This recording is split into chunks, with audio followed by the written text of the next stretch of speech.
Yeah, welcome, welcome, welcome.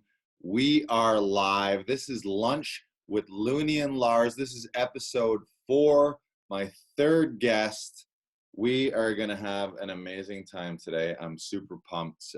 Give it up first for the house band and musical director, Chris Larson, aka Bumpus Ballfields. Yeah, live from New York City. I am, of course, Lars, and my co-host here, one second. We have not shown her yet. Luna, come on. What's this? What's this? We always just lure her with treats here. Come on, Luna. Yeah, puppy. Come on. Come on. Come on. Come on. Ladies and gentlemen, my co-host, Looney. Say hello, Looney. Hi, darling. Yeah, What up, buddy? she only wants treats. Now, my favorite part of the show is the introduction that I get to give my guest. You're seeing her on screen right now, but I got to give her a proper introduction. Ladies and gentlemen, my guest today, making this Good Friday not good, but great. She's a writer, director. You may know her from Think Feel TV. She also recently directed an episode of Riverdale, and I had the opportunity to work with her in 2 short films, Crystal and Fire Girls. And on top of all that, she's literally one of the best humans on earth. So much heart. I love her to death, and I could just continue to rant. I could make this whole episode just an intro about how amazing she is. But please welcome Lars. Chell Steven, everyone. Thank you, Lars. You're very sweet. Thank you so much for having me on your lovely show. Thank you for bringing us together in these challenging times. You know, it's good to see you. I'm going to say you also get best dressed of all our guests. You look like a little pixie. It's really what I was going for. I picked out this dress actually a bit ago, and I sent it to a friend of mine. And in the picture of it on the brand's Instagram, it's called Fashion Brand Company. It's like all lit up. You know, the girl who's wearing it. She's all lit up, and I was like, it's like if Crystal had a country music fantasy, and I was like, right, the vibe. So just yeah. Because the top half looks a little princessy with the little poofy shoulders. Right. But then you could wear down. The streamers is very country. The fringe, yeah. Look at that. It's the whole thing. Anyway. I knew in my head, I'm like, Chell's going to come. You're always, that should have been part of my intro. You're always super stylish, super flair. You look like you've always walked out of a music video. And I know music videos have had a huge influence on your career, and yeah, for sure, man. Made your own now. So I feel like your whole life you're thinking in terms of a music video everywhere you go. I do. It is a medium of choice. I like the freedom of it, and I like dressing. Like, fashion is really fun. It's just a little way to be like, keep my vibe, like, get to know me. And you know, when we've worked together, part of projects like Crystal or Fire Girls, they do feel like they're kind of from my guts. And I feel like when I'm even dressing for those sets, I'm kind of like, I want everybody who's making the thing with me to get my flavor, and that's like one way to do it in a way. And obviously it's one of the challenges of these times as well, you know, which is why I was like, fuck it, putting on the dress, you know, because you haven't been out here dressing. Track pants and a track. I'm not super dressed up. I'm wearing the toque here, and there may be some costume changes coming up. Let's stand by. Nice. We can do that. Now, and it's funny that you mentioned vibe, because you're a very vibey person. You're always about good vibes.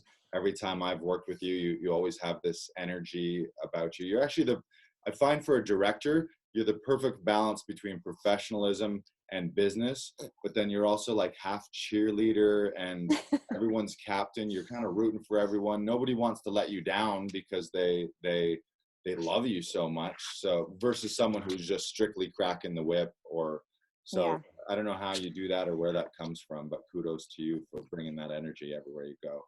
Well, thanks. I'm glad it's coming across. It's something that's really important to me, you know, and you know, my partners, Brian and Greg, and it's like really important to them as well. And it's like, I mean, there's just no reason to be a dick, for one. For two, like, I actually do believe you get better work out of people when you treat them like people. It's not machines who make these things. It's humans, and humans have human concerns, like, you know, food and families and whatever, and just like being conscious of those kind of things, I feel like makes people feel cared for. And then I don't know, I think you can feel it in the product too. It's like if it feels like it was made with love by people who actually like each other, it actually, you know, helps the end result too. Right. In boning up for this interview, and I do my research, trust me, I know you, but I do some digging, and just in one of your Oh no. in one of your bios, no, it was a perfect description of you.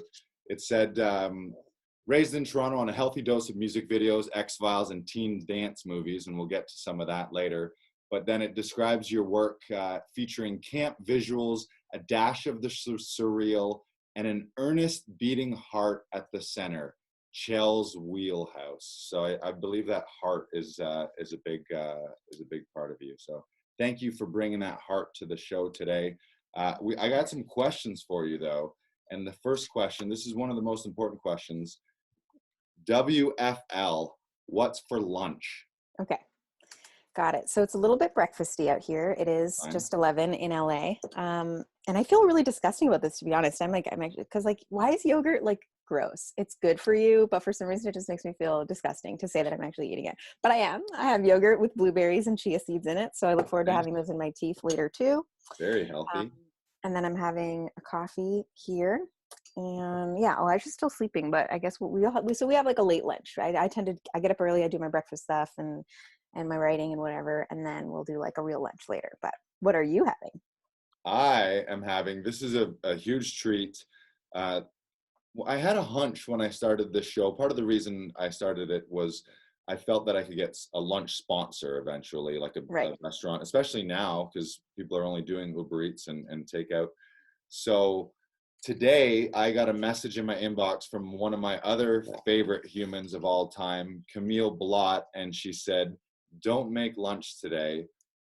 And then the next thing said, "P.S. If someone knocks at your door between 1:30 and 2, answer it."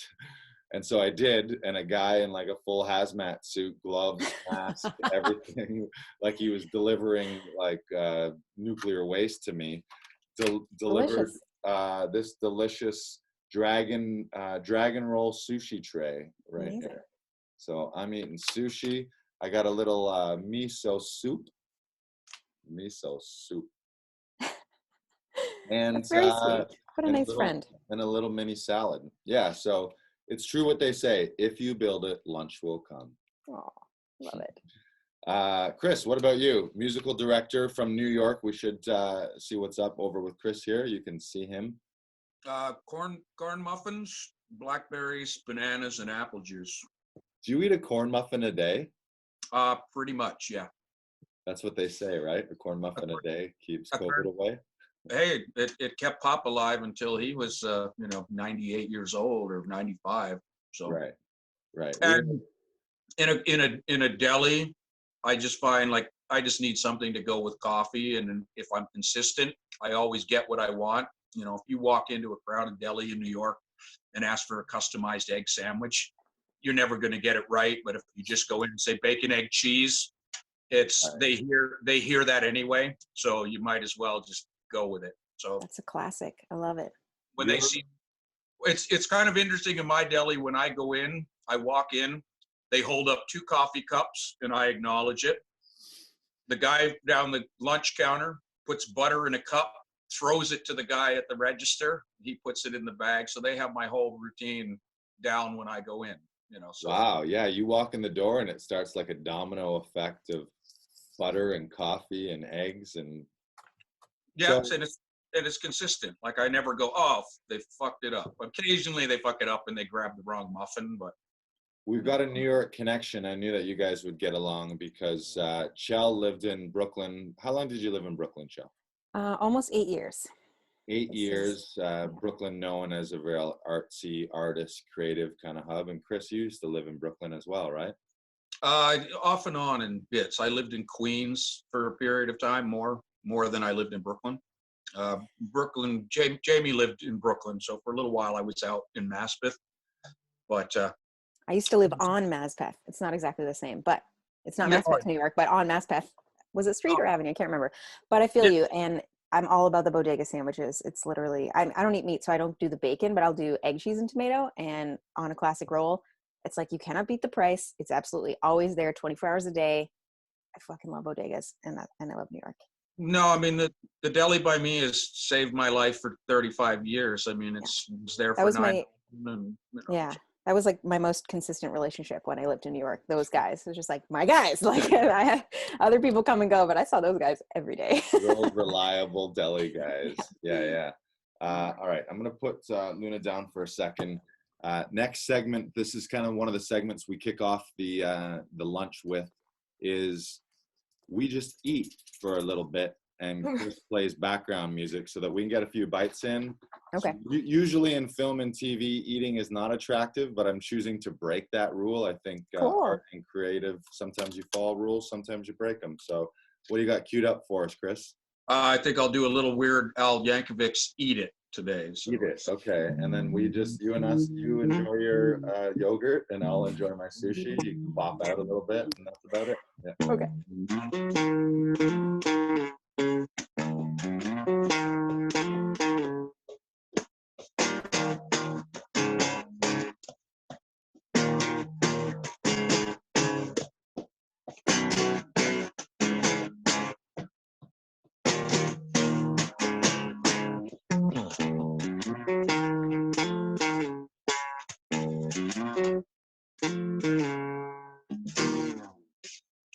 Yeah. Mm-hmm. How was the yogurt? All right. It's pretty good. Okay, it's fine. We're a little low on supplies, I'll be honest. We'll see if there's going to be a run today. I don't know. Making it work. Do you order stuff in as well, or do you always just go out? Pretty much, mostly groceries. Going out to get them, but in the beginning, which feels like a long time ago, I was trying to I really feel for the people who run restaurants. Obviously, it's a tough business even on a good day, and there's places I love and I would really love for them to still be there on the other side of this, different as things may be. So made a little deal with myself that once a week I can order takeout lunch from one of my favorite spots, just so that I can feel like I'm supporting them, and I don't know, give me something to mark the time with, I guess, just for fun. I didn't do that this week, but instead, actually, so one of these places is called Osteria La Buca, and it's on Melrose. It's this Italian spot I love. And they, like a lot of restaurants here, have actually pivoted into sort of being like a small grocer. So they're able to keep their relationships with their suppliers and stuff intact. And it's a way less stressful way to get groceries. So I placed an order the other day, and yesterday I drove, and it's they do it curbside pickup. So I got tomatoes, onions, sauce. I got a piece of fish, some arugula, and I just called them and I was like, "Hey, I'm out front," and they ran out and just put it in my trunk, and it was so tight. So we have some groceries. I got to support them. You can't get all the junk you might normally get at a grocery store, but I guess it's good to have to be just trying to be creative too. So what's the name of that place? Shout them out again. Osteria La Buca. Osteria La Buca. Yeah, I hope I'm saying it right, but I fucking love them.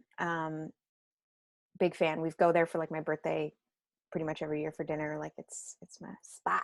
So I'm really but they're really enthusiastic, and they've also been doing amazing stuff donating lots of meals to health workers, and they do 50% off for all hospitality industry folks. They can come and get their takeout at 50% off. So it's they're good folks. Happy to support. Amazing. Yeah. Good folks. Well, attracted like attracts like. Good folks attract good folks. Yeah. All right, next segment here. This is one of my favorites. This is called 1 Minute Life Story, Chell. So your challenge from birth, or you can even go pre-birth if you want. You can go all the way back to conception if you remember that. Oh yeah. And you can go right up to today, and you can even go into the future a little bit if you want, but you only have 1 minute to do it. Are you going to time me? I'm going to time you, and I'm going to flash it on screen so you can see it right here. Oh shit. Okay, let's go. Let's get it. That's out. Let me know when you're ready. You ready? Fuck. Sure, yeah. I'm I could rehearse, so I could just whatever. Okay. Yeah, don't overthink it. All right, this is Chell. Let's do that again so I get a clean sound right. All right, this is Chell Stevens' 1 minute life story starting now. All right, we're going to take it back. Pre-conception, my family is very Canadian, let's say 7th generation or so. Just wanted to get that out there. I was born and raised in Toronto in the mid 80s. Don't worry about that. I grew up with my two sisters, and we have to start again, Lars. Okay. Fuck. It's okay. It's okay. It's okay. I was raised by my mom and my two, and But grew up let's with my start two over. sisters. You're the director. Oh. You're the director. I want you to nail this. I always debate whether I should just throw it at you. It's that little bit of pre-thought that you got that fucked with you, where you Yeah. started I was to like, oh. plan it, and Yeah. yeah, this is great. No, this is great. Dude, it's like my foil, my classic foil. This is to put movie that on. magic right here. Okay. Okay. You can see the timer though, yeah? Yeah. All right. Start that again. This is Chell Stevens' 1 minute life story starting now. All right. Born and raised in Toronto by my badass business owning mom, Carol. Grew up with my two sisters, Jens and Kate, playing hockey, playing sports, watching TV. The timer's not going, but I'll take Oh, it. shit. Okay, that's on me. Free time. All right. Okay. Let's try that again. You got off the man. Saved by the bell or whatever it is. I didn't even have to tell you, dude. I could have just. What kind of show am I running around here? You think Fallon would fuck up the timer? I do. He's got a team of people. So Yeah, he's got a whole we're crew. running on skeleton crew right now. All right. Dude, yeah. For the third and I hope final time. This is Chell Stevens' 1 minute life story starting now. All right. Born and raised in Toronto, Canada.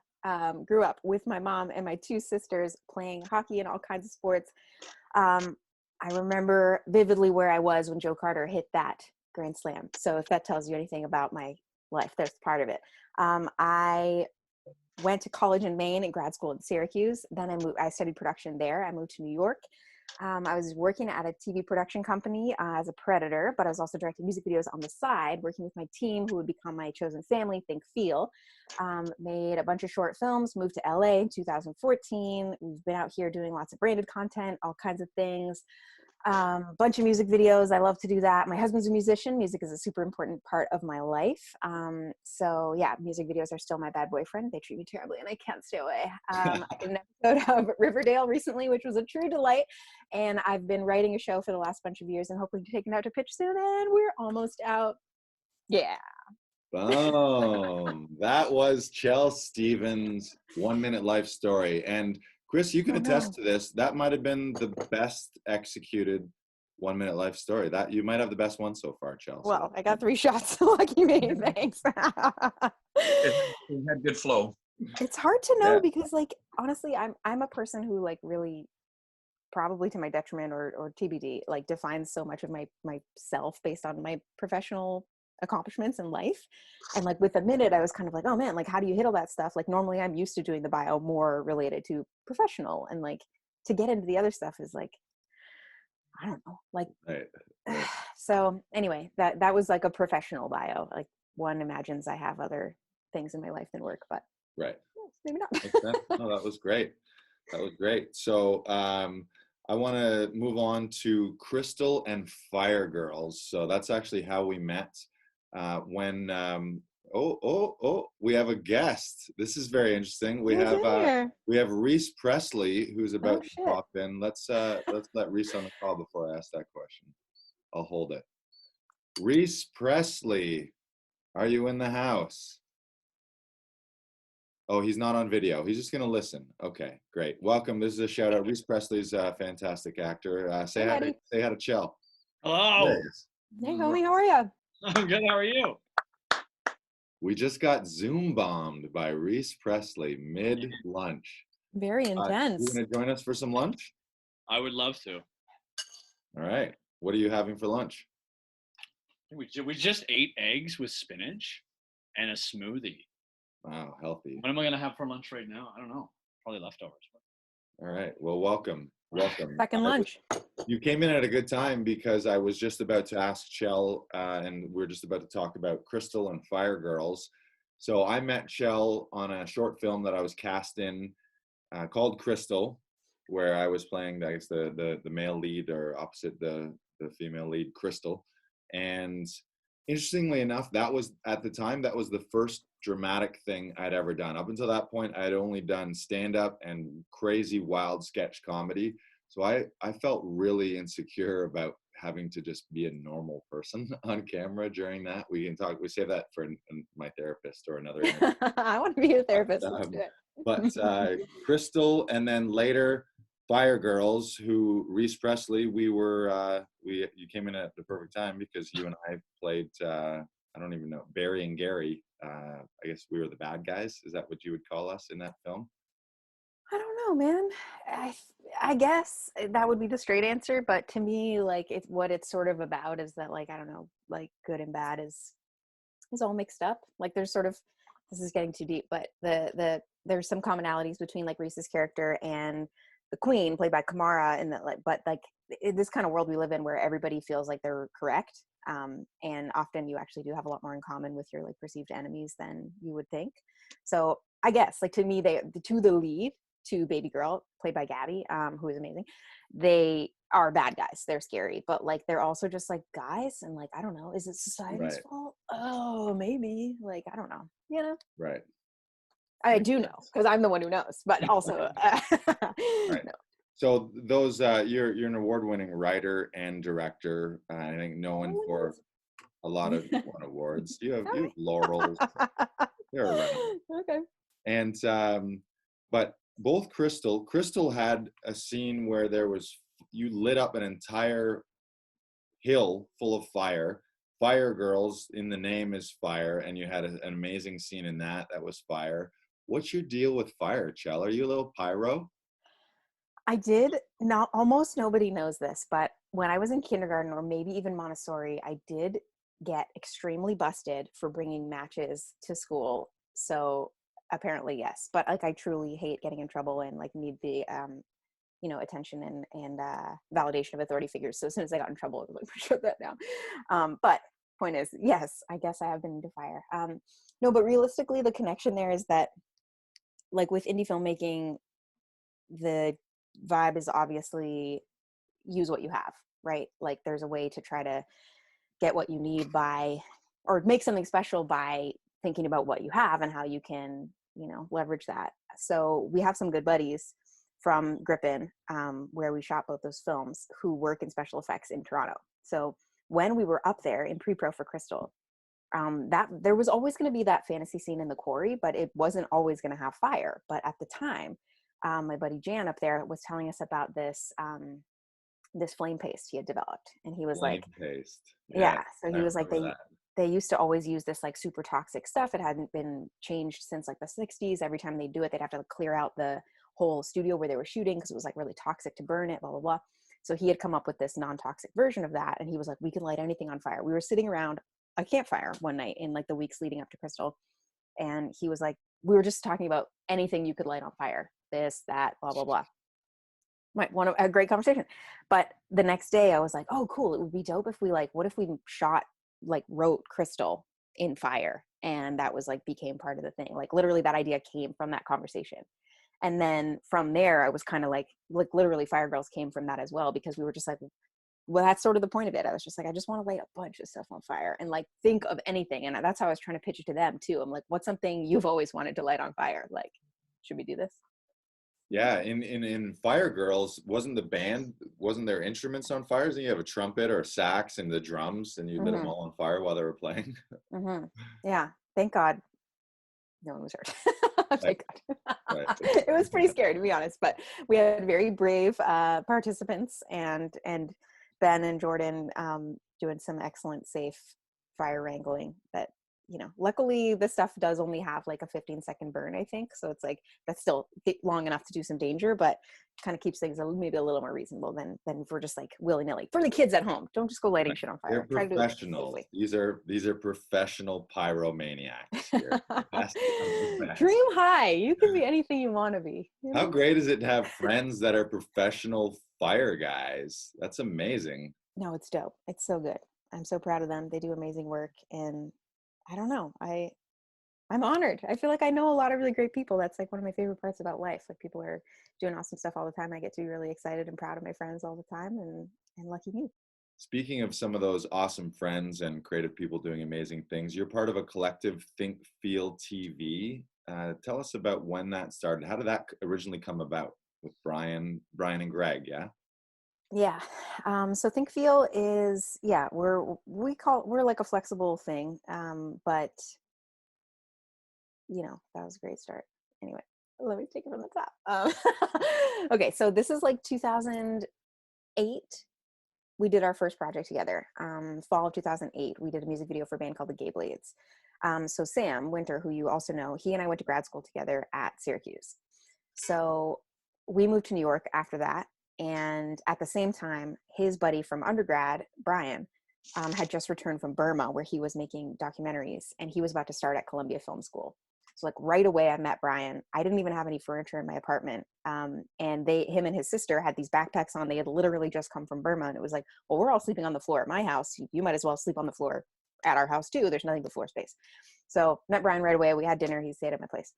A little bit later, he started at Columbia. Sam and I have been good buds for some time.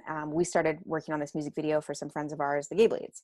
And Sam hit up Brian and was like, hey, who's the best DP you know up at Columbia? Brian had become, at that time, really good friends with Greg. So he was like, you got to meet Greg. So we get Greg together, and that was the first project we did as a unit. And then I just kept kind of like, there's a bunch of other bands that we knew that needed music videos, and we just kind of kept working together for a few years. Everybody's like independent too, so everybody's doing other shit. It's not that we're always together. That would be my strong preference, but it does keep us strong. Everybody's like flex and whatever. And then it was like a few years later that we decided like, oh, okay, we're actually way stronger as a unit. Like all of our individual work like sort of looks like a bigger body of work when we put it all together. And we call it Voltron. It's like we're stronger together. Our parts are. Yeah, I like that. Voltron. We had like an office space in Dumbo and stuff like that it's like as an individual, as like a soul fucking fighter out here, maybe you can't have all those things. There's pieces of gear that we like shared, so it just like really being stronger together is sort of the main thing. And then again, at the core of that is also like we have similar values when it comes to production and just like treating people cool and always like being respectful and trying and being like team, like being down. Like I can't say enough about those guys. They're so like, they're my best friends, but they're also just like such incredible artists, and feeling their support over the years has been amazing. Like I don't even know, I'll be working with them and I'm like, these guys are so good. Like, why do they fucking work with me? I can't believe it. And and it Classic pushes me. imposter syndrome. Yeah. For sure. But it's like, I'd rather that than the opposite. It's like, I have them to push me. It's like, once I'm working with them and I'm like, okay, I can't let my team down. Like, I can't let these guys down. I admire them so much. I think they're fucking incredible. It's just like keeps me getting better. So well, then they'll tell me that they do feel the same. Like, so it's good. We have like a really cohesive unit. And like, as you know, Greg is just like insane with it. He's like three people in one.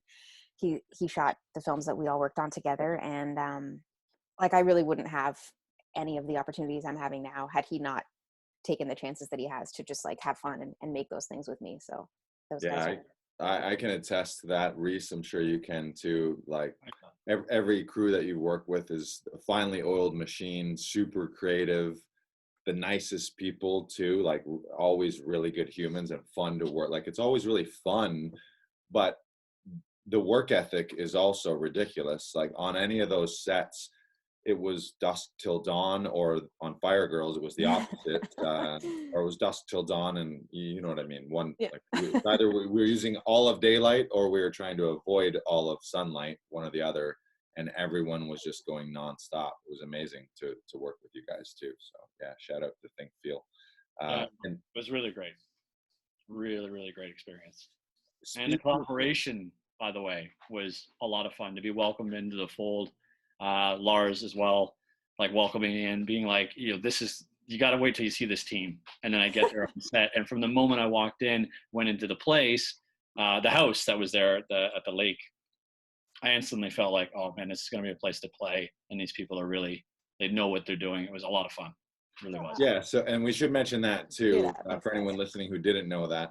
Both of these shorts, you have a family cottage up at Griffin Lake, which is outside Kingston. So for me, it's like going to like kids camp, but you're making a movie at the same time. Like it was a kind of a surreal experience, because you're shooting the movie, but then when you're not shooting the movie, you're jumping in the lake and lying on the dock or going for a run. Like it was it was a weird experience. It was almost like a dream, sort I of. know. I feel the same way. I wish we could go back. I tell people about it. I'm like, so special. And like also from like, I don't know, we were younger then too. Like I feel like Crystal timeline, it was like none of my partners in Think Feel had kids, for example. Like it was just, it's just a different timeline now, right? Like what you can get away with as far as like who's willing to sleep on the floor Right. or whatever. Like we're older now. But that just felt so like, I don't know, just timeless in that way. And like a lot of my team had come up from New York, and so they had like their American phones and whatever. It was almost like they were barely working up there in the woods, and it's like having a captive crew in a way. Like it was like, yeah, where are you gonna go? What are you gonna do? You're here to work on this, so we're like, we're kind of just gonna be doing this, and pretty ideal for me. I feel like you guys didn't sleep really ever. Like, did you sleep 3-4 hours a night during Crystal? Yeah, I think so. You guys were watching the footage and then planning the next day's shots, all before you go to bed, and then 3 hours later you'd wake up. Yeah, those my folks are G's for absolute sure. And it's like that's the other thing. It's like when you're gonna do like hours like that, which are like, we know they're unreasonable. And it's like, again, we're older now. You can't, like, I'm glad we got away with that then, because that's like Right. when you can, you know. Now I try to, like, you know, I'm like, let's try to keep it to 12 if we can, try to pay people, you know, like that was like a different scenario. Like I don't think anybody was paid on that. It was purely like beg, borrow, steal. I literally traded editing days to get the camera that we used with the buddy. It was like all like a lot of bartering. But anyway, if you're going to be working those kind of hours and under those conditions, then like it absolutely has to be fun, or else what the fuck? Yeah.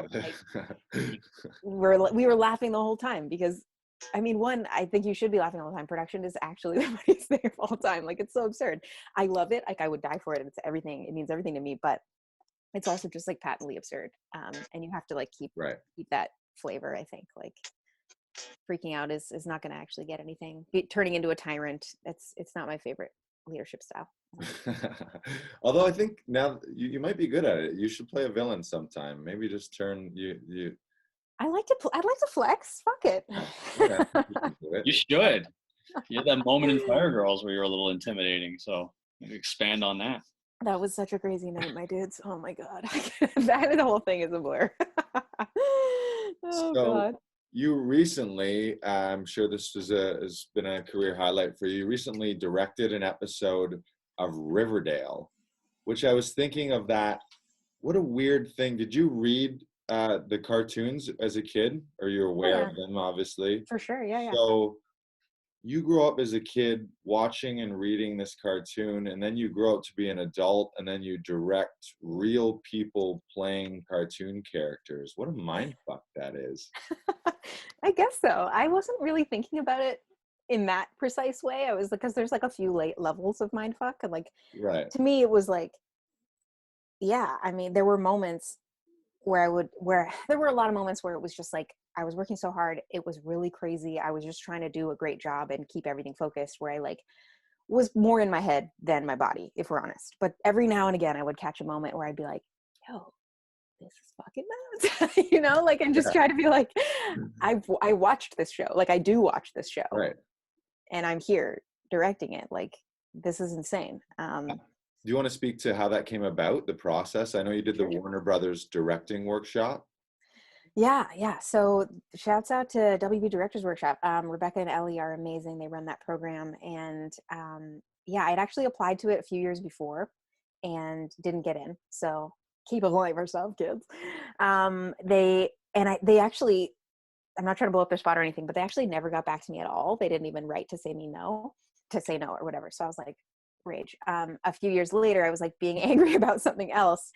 And I was like, you know what? They never wrote me back. And I just started to get real fired up about it for no reason. Like, what was I going to do? And then as I like looked it up, I was like, I'm going to email them and be like, it was funny how you didn't, why would I do that? Why put that? It was just like exercising a demon for a moment. I wasn't actually going to do it. But anyway, as I did that, I was like, oh, the application period is open again now.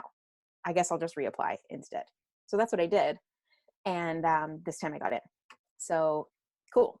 There's your lesson. But yeah, Fire Girls was a difference that was like made in between that timeline. And they had said that like films with like action or stunts are like a lot of CW kind of shows. So they were like, if you have stuff like that, that would be great. So I think that helped, or maybe at least just showed that I was still making stuff and still trying to push, trying to like whatever, we all know how it is. It's like getting something done is a lot. So at least just showing them that I'm still out here. That's all I can say. I don't know if it's any good, but I haven't stopped. So like it or not. But anyway, they brought me into interview and they were like, oh, like what shows do you like? And they were like, they don't have to be our shows. And I was like, no, I know the game. Let's talk about Riverdale. Because I know, like, I don't have it on right now, but half the time I'm in my Letterman jacket. You can see I have a neon sign right here. I love a fog machine. I'm obsessed with diners. It's just like, this is extremely my shit. Please believe me. And they went for it. So they sent me and a couple other directors, I guess, to Roberto, who's the showrunner, to interview. And allegedly they sent our stuff. He's the busiest man of all time. I would be very surprised if he actually watched this stuff, but maybe.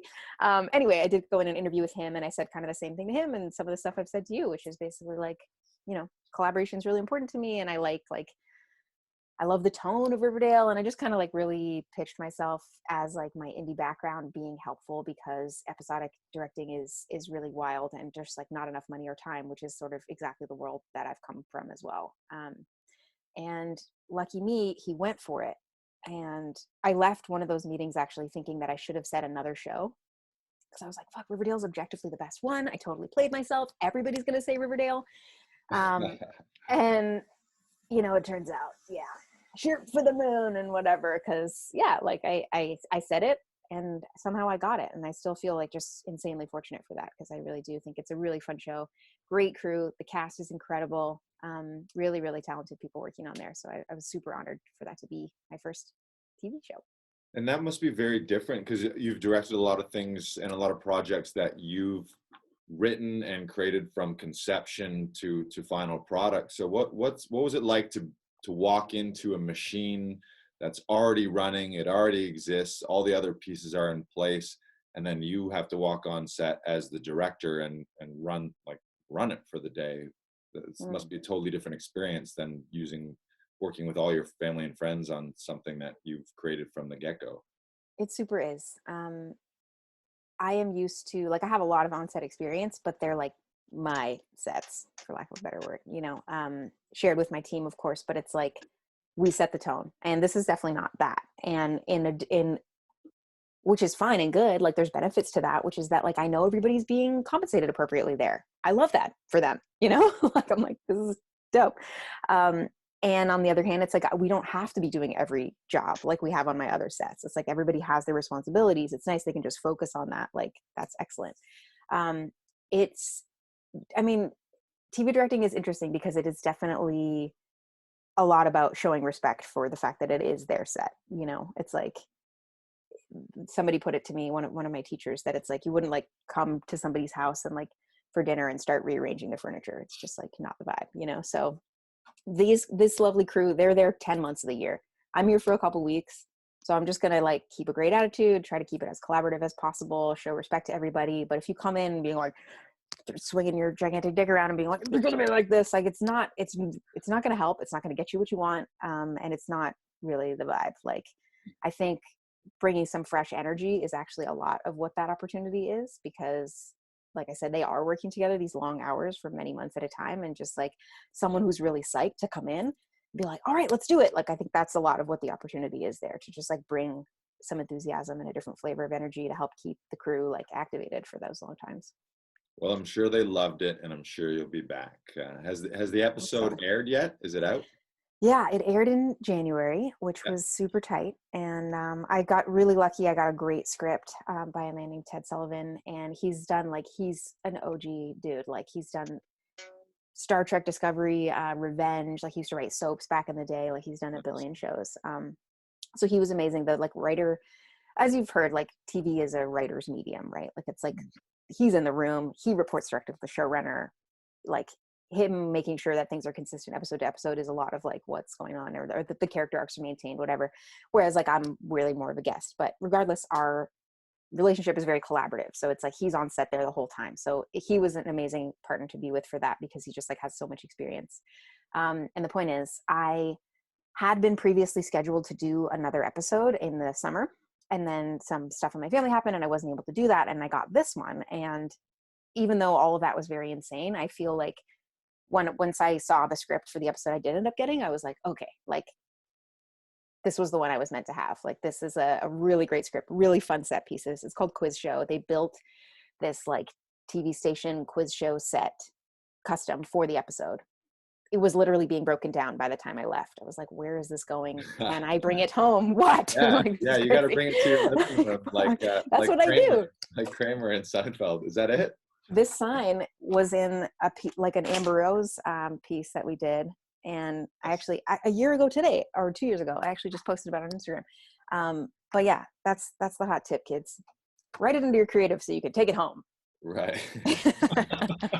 I did not get to take the quiz show set home, but it was very dope, and I was like definitely truly honored to be a part of it. Brilliant. And this is it's a little segue. You mentioned truly honored to be a part of it, on a slightly somber note, but also a celebratory note. Reese and I recently had the honor to be at your mother's celebration of life, who was a big part of both of those shoots. Your mom, Carol, Fire Girls, and Crystal as well too. So, do you want to share any lesson or something about her that like her legacy that's in you and how that carries forward in your work? Oh man. Yeah, I'd love to. So right behind me at my desk is this dope ass photo of my mom, and I'll just show it because I like a visual aids. Read it. She's so cool. I love it. So she just like, when I'm writing, I'll just be like, am I right? I can just like look over there. Anyway, my mom was the coolest, and just like nobody really worked harder than her. And she did everything for us, for me and my two sisters. Like she would always say, like, joke all the time. She's like, I buy my clothes at Costco. Like, she just didn't give a fuck about really having nice things or something for her. She just wanted us to have everything. She started a business from scratch, acquired another business, ran these two companies like a total boss, and just like her confidence and her belief in herself has always been really inspiring to me. It's like, honestly, I don't come by it very easily. Like I would, but we had a lot of talks over the more recent years when I was, growing professionally, where it's like, oh, I'm like talking to this client about this. I'm being like nickel and dimed on this quote or whatever. And it's like, as a freelancer, she had like great advice always. She'd be like, she'd spent years doing it. She started that business like around when I was born. So like, it's as old as me. And, but I think she also like really, while doing that work, wanted to take care of people. Like there's a lot of people still, both my sisters work for that company as well. And like all the people, almost everybody who worked at that company was at the celebration of life. It's like, that's just how it is in my family. That's why you guys know my mom too. It's like, if you know one of us, you're going to know all of us. It's just how it is. Right. So I feel like that's like her ethos. It's like, which restaurant is it? When you're here, your family. It's like, I don't know. It's like that. Right. That's great. Well, shout out to Carol. We miss her. And I always really recognized her smile. She always had a really great smile on her, and I think that carries on in you. And the whole family does. Jens and Kate as well too. And I always felt an interesting connection to you, Chell, because you are three sisters, and those three sisters are super tight. And I come from three brothers, myself, Chris, and we have a middle brother, James, who's no longer with us. But I always saw parallels between the three of you and sort of like the three rock star sisters and their mom there, and always felt that connection to you. And we lost our mom in 2002 from ovarian cancer as well. So yeah, it sucks, but c'est la vie, I suppose. Yeah. She was a real stunner, your mom. I was really glad let me just visualize this shit. For our for Fire Girls, I don't even know where this idea came from. I just thought it would be funny. To make a whole like this shrine of different moms and just kind of pay tribute to them. And we asked the cast and crew, to bring in their pictures of their moms. I feel like I should be able to find this, but I'm really struggling. This might be the first episode of the show where we cry. Let's do it. Let's do it. This, what you're going to explain, is actually one of my favorite things that's ever happened to me in my career. So please continue to explain it. Yeah. So the film is about like sort of the It's about what it means to be a woman, or in my opinion, what it feels like to be a woman, which can be like equal parts terrifying and powerful. Like, I think that's an interesting connection to me, that it can be like these different extremes. And the fact is that all women since time have been dealing with stuff like that. There's like a connection throughout that matriarchal lineage. And, you know, like, we're a family. When we make stuff as a team, we're a family. And I wanted people to feel like they were a part of the film. So I asked people to send in pictures of their moms, and we printed them out and made this like little shrine that was a part of the end scene of the film. And yeah, as soon as we got the ones of your mom, we were like, holy shit, what a Yeah, babe. her mom was a bombshell. And let me see if this works. Can I pull this off? Elijah's waking up. Is that a thing? That's it. Oh, there it is. So, bunch of moms in there. So mine is, if you see the picture on the second shelf, there's one that has a bunch of red wax that's poured onto it, which is a cool visual. She's kind of got her finger on her chin. And she's also on the very bottom. So she's on the very bottom, second from the left. Yeah, your mom's the only one who got on there twice. Pretty dope. We've also got Tina and Rihanna and Dolly. I've got Elijah's mom, my mother-in-law, like Ben's mom. I could see Kamara the star, Alice as Greg's wife, so the mom of his kids, and on the top are my mom and my mom's mom, Nanny. Right.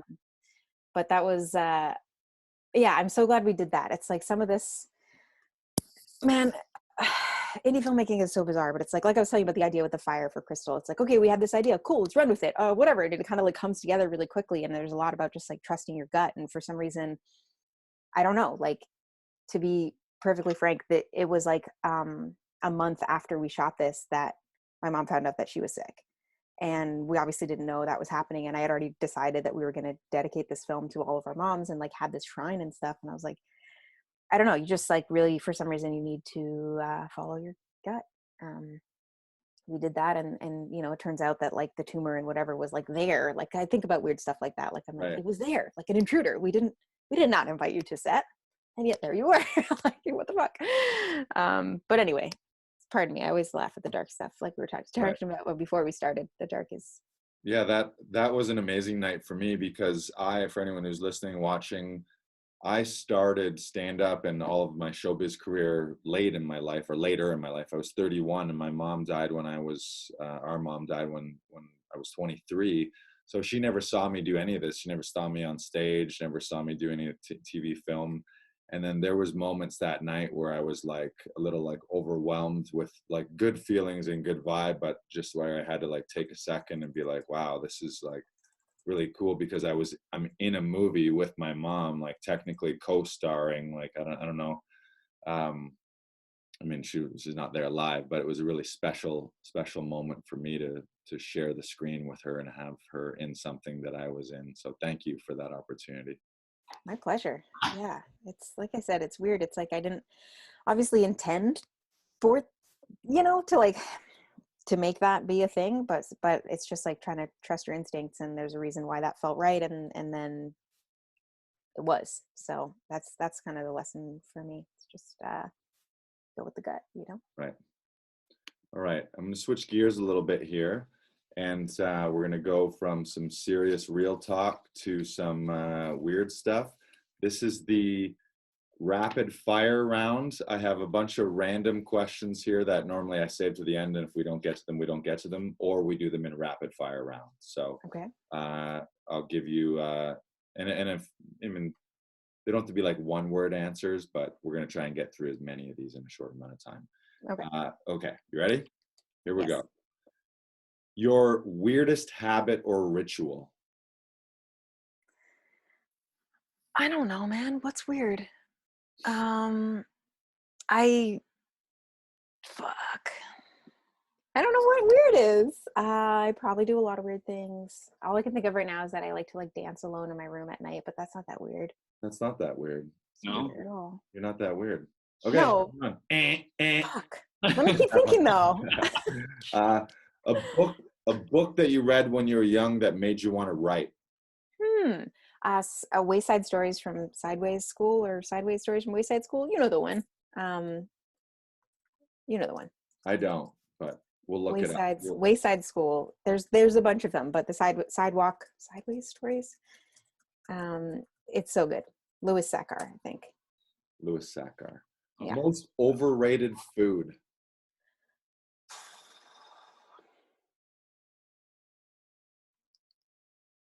I'm not any good at this, guys. Lightning around. I keep thinking of things. I'm like, well, that's fine if you like that. You gotta I don't go like first that. thought, best thought. That's it. You just gotta blurt it out. You're censoring The yourself. first thing I thought of was poutine. Isn't that fucked up? Poutine is overrated. Yeah, it kind of is overrated. Yeah. People rave about it, but it's terrible for you. That's one thing that's overrated about it. I mean, it's fine. Like my sisters will get it and I'll be like, oh, I'll like have one. Like I don't eat meat normally. So it's like, that's why it's kind of not really on the table. But like, it's just, I think it can be overrated just because it's not going to be excellent every time. Like people are like, oh, poutine, let's get it. And it's like, I think the combination has to be right. Right. You know, you can't. It's something special. Just any combination of not gonna fried cut it. potatoes, gravy, and cheese is not going to be a Yeah, you can see how that could go wrong. I can. If you were made a cartoon character, what would your catchphrase be? All I could think of was go, go, go. That's what I Go, think. go, go. I like it. Yeah. Go, go, girl. At first I pictured myself as an animaniac, if that helps. An animated, that makes 100% sense. Yeah, let's get it done. Unless you turned into an animaniac that just go, go, go, go, go, go, go. Do you have any unusual awards or trophies? I wish. I don't know, not here. Unusual awards. Oh, I did win Best Dressed at camp when I was like in grade 6. And I was like not even really trying to do my dressing thing at the time then. I was just like definitely wearing flannel and jeans like everybody. But I remember being like, maybe that started it all. I don't know. Right. Nice. What's something that drives you crazy? You have pet peeves? Sure. One of my main pet peeves is when you're doing the dishes and you get a spot of wet on your shirt right there. That makes me want to rip off all my skin and light my skin on fire. Like where the water gets on the counter and then you lean into it? Yeah, and then your shirt's like stuck to your belly there. No, but when it comes to, I don't like know-it-alls, and I really don't like condescension. I don't like being told my business. I think those things really get me going on a personal level. I feel like, yeah, just don't get up and Chell Stevens' business. I mean, or take a chance, you know? We just don't know what might happen. Chance. Do you have any guilty pleasures? I don't think so. I don't feel a lot of guilt about stuff. Like I like what I like, you know. I remember people used to say like, oh, like people might say Britney Spears is a guilty pleasure or like Gossip Girl is a guilty pleasure, but I just like objectively and earnestly love those things. So right. I don't feel guilty about that. Is Britney Spears, if you were to direct a musician in a music director, who would be your dream artist to work with? Rihanna. I mean, I would love to work with Britney too, for sure. But I just, right now, I feel like both. But yeah, like Rihanna, yeah, I just want to hang out. I am desperate to hang out with her. I think we can figure it out. Yeah. Yeah. Someday I'm going to write, like this is one of my dream projects, to make like a buddy cop film that stars Rihanna and Nick Cage.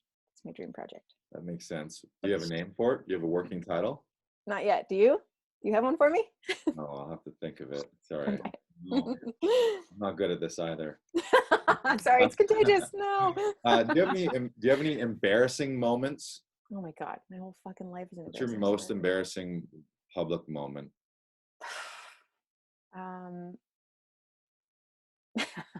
There's so many. Fall off stage or go ahead. You were thinking of something right there. This is like, for some reason, this one just popped into my head. When I was in grad school, we were like out at the bar and there was a dude that I liked and we were just like hanging out with a bunch of people and I was kind of like walking backwards and talking and I tripped and fell like into a planter, like legs and feet up, like I was like fully in a fucking planter. And I was like, oh man, like hopefully he didn't see, and he looked right at me and was like, I saw. I was like, can he hear my thoughts? So it was like bad double down. For some reason that was sticks in my head. Ding, ding, ding, ding, ding. I'm gonna give you extra points for that one. That was a good one. Who would play you in a movie assuming you were unavailable or the production wouldn't meet your quote, if there's a movie about you that you're directing, who's your choice? I don't know. What age am I? What do you say? Can I say that? I think it's a very difficult question. I was thinking about it too, and I couldn't peg someone, and the only one I could peg would be, I don't think they're alive. I think it's a movie star from the past, because I feel like you're kind of an old soul. So I think it Okay. needs to be someone from back in the day, but I don't know who that is because I'm not familiar with them enough. Me neither. I mean, I'll take it. People have told me before that they think I look like Kirsten Dunst. Okay. Um, People tell my sister Kate that she looks like Evangeline Lilly, and we kind of look alike. So I guess that could work. She's also Canadian. But I don't know if it's all about look. Like people tell Jen she looks like Elizabeth Banks, kind of. So like, Right. but I don't know. I feel like with famouses, people are just like, oh, blonde, and they just like blur out the face. So it's like whatever. Yeah, somebody we don't know about yet. Right. A TikTok influencer. An undiscovered star. Yeah. TikTok influencer.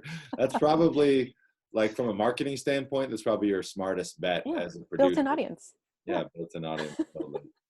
If you were your own life coach, what would you be telling yourself right now? Woof, dude. Yeah. I am desperate to get out of my own way and get out of my head. That's something that I'm really trying to work on. And I know that I need to be like patient and just like less shitty to myself. That's what I'm trying to work on. And like I'm self-aware enough to know that, but there's a difference between knowing it and doing it. So, somebody should definitely tell me that every day. And if it's got to be me, here I am. Well, there you go. Start today. And Is that too dark? no, that's great. That's great. Start today. I thought you said it's dark today. And I was like, No. I said start. What's the ultimate peak for you? Like, what would be the thing that you're doing and you can just sit on a mountaintop and be like, doesn't get any better than this. There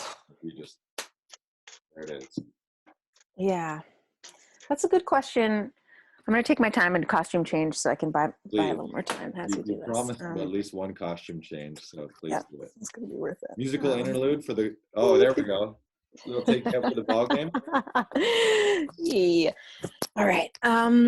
Yeah, I think what's the gift and the curse of like what it is I do and how I like to operate is that like I'm pretty much never satisfied, which is cool because it keeps me striving and growing, and it's hard sometimes because I feel like I don't like really always like do that, like sit on the mountain and be like, yep, I did it, because I'm already focused on the next thing. But that said, like I really love telling stories, and I would like to create a piece of art, whether that's a film or a TV show is what I've been working on recently. And I really do believe that like good art makes people feel less alone. And I think that, the more specific you can reveal an experience in a certain kind of way, it actually has the potential to like appeal universally to people and maybe make them just feel like they're not the only one who feels that way in the world. So yeah, but I also really think it's important to have like a lot of fun and maybe have a lot of things on fire and like swear a bunch and lots of musical numbers and crazy costumes. Like while that happens, I don't think it has to be one or the other. So I just want to be doing a lot of stuff like that, getting to like make projects and work with my friends and give all the people who I've worked with, who've done all this stuff for me for next to nothing or nothing, like the opportunity to get paid what they deserve to be paid on these projects. That's like a big part of my plan. And to bring other people up. Like there's a lot of people who for some reason took calls with me or coffee with me or whatever to just like share their brain. And I think about that dream scenario. I think about like getting the show greenlit and like being on set and being like, okay, here's the deal, guys. Because I'm the boss now, I get to have like, a paid intern of my choice alternating per week, and like somebody who wouldn't have that opportunity otherwise to come in and shadow or whatever. And like that's what like power or whatever can give you, the opportunity to like say that this has to be the way. And that excites me. There's like something fun about that, because yeah, that's how it is. Amazing. Those interns are going to be very, very lucky. And so is Rihanna when she gets to have one of her music videos or maybe a whole album directed by you. Can So you what's coming down the home stretch here before we let you get back to things?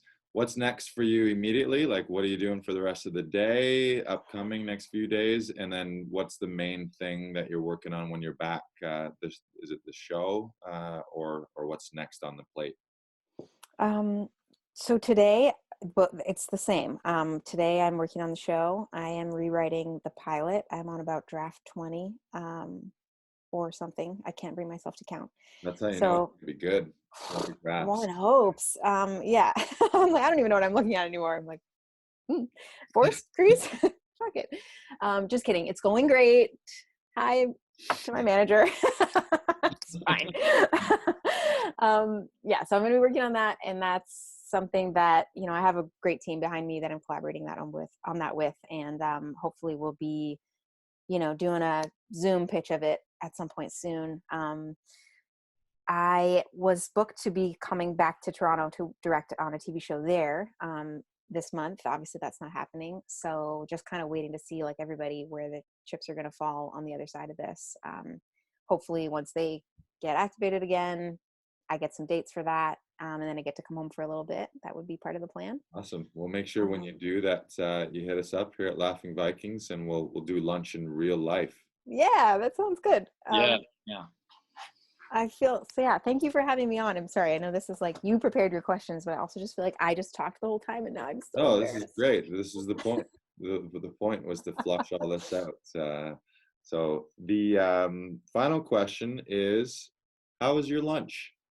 Oh, it was great. Thanks. Yeah, I think it was probably not as good as yours. Yours looked better to me. I still got half of it to eat, and it looks pretty amazing. Yes. So much to Thank look forward you to Camille Blott for sending Uber Eats in a hazmat suit to deliver this to me today. And Very we sweet. want to thank Reese Presley, actor Reese Presley extraordinaire. I'll link Reese Presley up in the show notes as well. I want to thank my musical director / house band, one-man virtual band, Chris Larson, who's going to play us out here in a few minutes. And if you're watching this right now, you're probably watching it on YouTube, Facebook, or Instagram. You want to listen to it because you want to listen to this while you're doing stuff. You can listen to it on any podcast platform.